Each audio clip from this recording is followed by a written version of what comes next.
500 సంవత్సరాల తర్వాత బాలరాముడి ప్రతిష్ట జరుగుతుందని దానికి అందరము మనం గర్వించదగిన రోజు ఆ రోజు 22వ తారీఖు.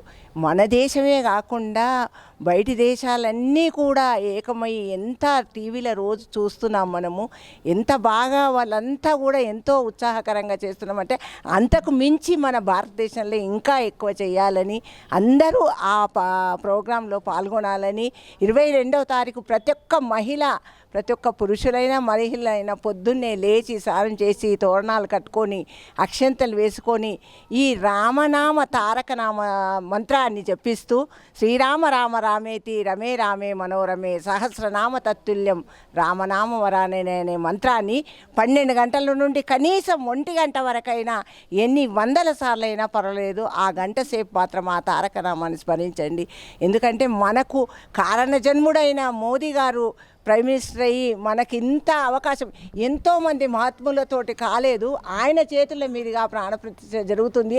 ఆయన ఎంత నిష్టగా 12 రోజుల నుండి ఉపవాస దీక్షలో ఉన్నాడు. అది కూడా మనం అంతి తలుచుకొని మన ఇంటికే ఈ బాలరాముడు వస్తున్నట్టుగా ఊహించుకొని మనమందరము కూడా ఆ పండుగను జరుపుకుందాం. 21లో ఈ మాతృశక్తి ఒకటి ఆరంభించారు. ఈ మాతృశక్తి లోపల అందరూ మాతృశక్తులు తన సామాజికంలో ఎలా పరిస్థితులు ఉన్నాయి దాన్ని బట్టి అనుకూలంగా ఈరోజు ఈ పని చేయాలి, ఈరోజు ఈ పని చేయాలి, ఏ రోజు ఈ పని చేయాలి అనుకున్న ఒక సంకల్పాన్ని సాధించడం చేయడానికి చాలామంది అనుకరించారు.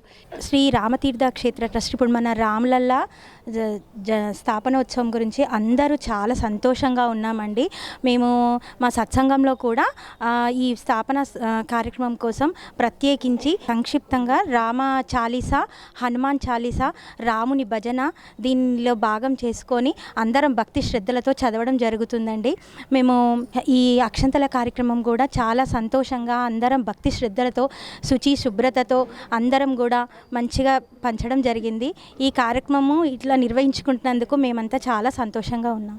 అసలు రాముడు ఎక్కడో లేడు, మన హృదయం లోపలనే ఉన్నాడు భగవంతుడు అనుకుంటాం కదా, అది మనము ఎట్లయినా మనది మనకు అర్థమవుతుంది. కానీ ఈరోజు భగవంతుడు ఎట్లా వస్తున్నాడు అంటే 22వ తారీఖు రామబాలులాగా వస్తున్నాడంటే అసలు పండుగ వాతావరణం కాదు, ఇంట్లో బాబు జన్మిస్తేనే ఎంత సంతోషంగా ఉంటుందో ఈరోజు రామ స్థాపన జరుగుతుంది అంటే అసలు చెప్పలేని ఆనందము. అసలు ఇక్కడ ఇంత మాతృశక్తి కూర్చుంది, ఇక్కడ ఇట్లా శక్తి రూపంలో ఆనందంగా అనిపిస్తుంది. అంటే స్త్రీ చేయలేనిది ఏది కూడా లేదు కదా, పురుషుడు కాదు స్త్రీ అన్నీ చేయగలుగుతుంది.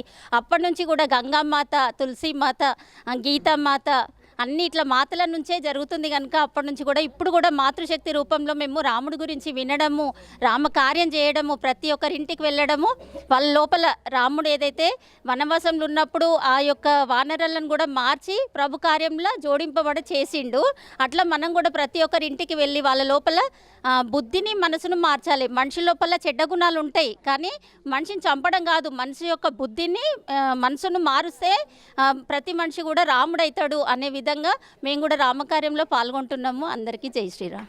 ఈ వీడియో మీకు నచ్చినట్టయితే లైక్ చేయండి, 10 మందికి షేర్ చేయండి, అలాగే కామెంట్ల రూపంలో మీ అభిప్రాయాలను మాతో పంచుకోండి. Nationalist hub group of channels ను సబ్స్క్రైబ్ చేసుకుని తెలుగునాట జాతీయవాద జర్నలిజాన్ని ప్రోత్సహించండి. ఈ వీడియో కింద ఉన్న బెల్ ఐకాన్ పై క్లిక్ చేయడం మర్చిపోవద్దు.